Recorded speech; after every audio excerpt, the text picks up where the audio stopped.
Today I want to talk about this word civilization. One of the justifications for European colonization is that they were civilizing a savage people. Well, I don't think that that is entirely true.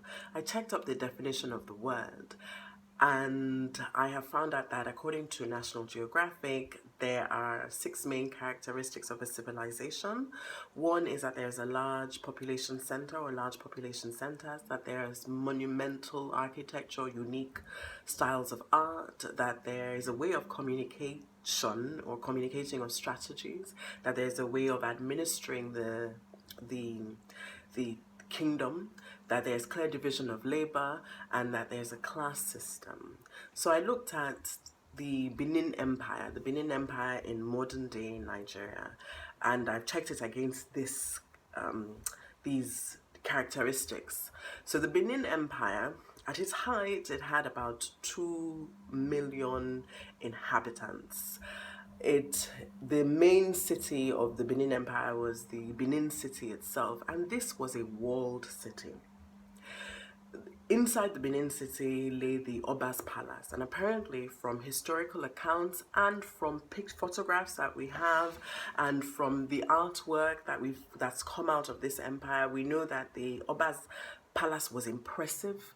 It had art lined the walls, art lined the pillars, art that was cast in bronze, and brass sculptures and sculptures of wood, and apparently they were so intricate and so detailed and so intelligently done that they were unique.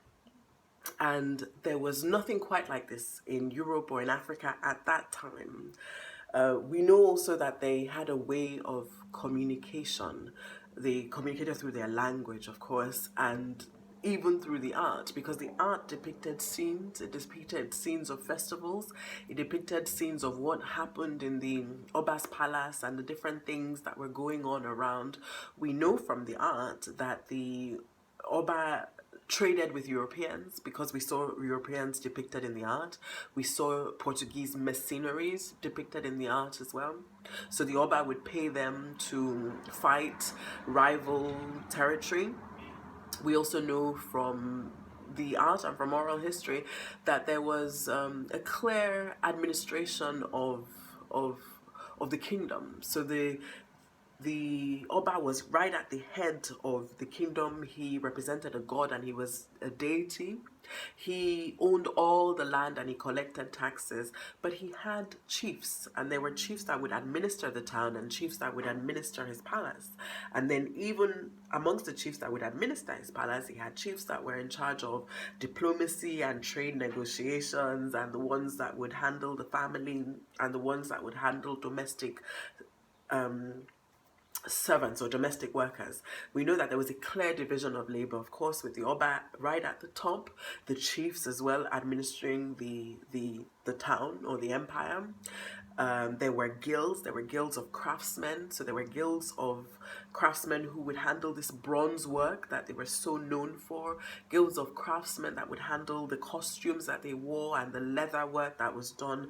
There were guilds of huntsmen, and then there were farmers as well, both within the palace structure and within the village structure as well. We also know from the artwork that there was a class system, because within this art, certain characters would be more prominent and then they would be bigger in depiction than others. And these ones in the hierarchy, we see that they were more important.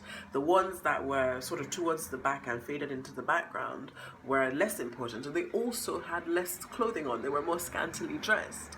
So from Benin's artwork, we have seen so much about this kingdom, and it meets the criteria of a civilized society. These people were clearly civilized. They existed somewhere from 900 to 1897, when the British raided Benin City and burnt the city. They took this artwork that they had and they took it to Europe, and the Europeans were very, very impressed. they were so impressed because there was nothing that existed in Europe nor in Africa that looked like it. It was really detailed. It was really exquisitely done. They could see that the people that had worked at it paid a lot of attention to it. They took pride in their work. They were masters of this work, and it showed their intelligence. Today, Benin artwork is found in museums in the United States, in England, in Germany. You know, I encourage you to just Google it. Google Benin artwork. Google also Ife artwork, because it's very closely related. These two societies share a common history. For me, what I've taken from this, though, is that my ancestors, being a person of African origin, were intelligent. So 100, even maybe thousands of years ago, they were masters at an art form or an art style that wasn't seen anywhere else. They were intricate and they paid attention to detail. So if one is intelligent or one is sophisticated or one likes maybe the finer things in life, or just one likes certain things, it's not a borrowed inheritance. It's not something that was imposed by something else. It's something that's actually innate and intrinsic to one's heritage. Yeah, I just thought I'd share this, and I hope that it's a blessing. It's a blessing to all of us to know history as it really happened. Please Google all this information. It's all available online. God bless.